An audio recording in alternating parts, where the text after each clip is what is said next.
আজ আমি আমাদের হিন্দু সনাতনী ভাই বোন দাদা দিদিদের কাছে একটাই প্রশ্ন রাখতে চাই। আচ্ছা বলো তো, আমাদের পূজা শেষ মানেই কি ভক্তিও শেষ হয়ে যায়?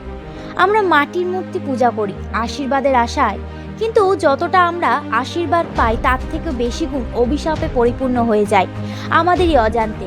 আমাদের হিন্দু সনাতনীদের 12 মাসে 13 পার্বণ লেগেই থাকে, তাই আমরা বড় ছোট মাটির মূর্তি বা প্রতিমা নিয়ে আসি, সমারোহের সাথে ভক্তি ভরে পূজা অর্চনা করি।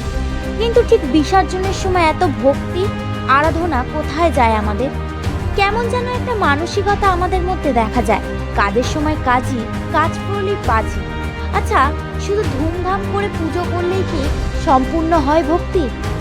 যে মূর্তিটা দিয়ে কয়েকদিন আগেই আমরা প্রাণ ভরে পূজা করেছি, সেই মূর্তিটাই পরিণতি এত করুণ কেন?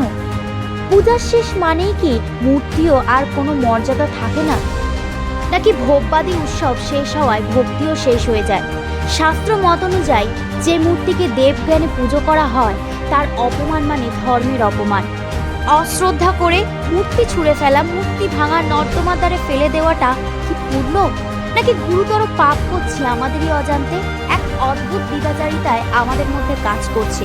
যদি কোনো হিংস্র ধর্মের জাতির মানুষদের আমাদের মূর্তি ভেঙে ফেলে, আমরাই প্রতিবাদের আগুনে ফেটে পড়ি, কিন্তু কিছুদিন পরে সেই কাজ আমরা নিজেরাই করি, নীরবে, অনাদারে, দায়িত্বহীনভাবে। তাহলে প্রশ্ন একটাই, আমরা কি সত্যিই সনাতনী, নাকি শুধুই উৎসবপ্রিয়, আনন্দপ্রিয়? আমরা সনাতন ধর্মের কথা বলি, কিন্তু সনাতন ধর্মকেই মানি না, শাস্ত্র পড়ি না, জানিও না, আর জানার চেষ্টাও করি না।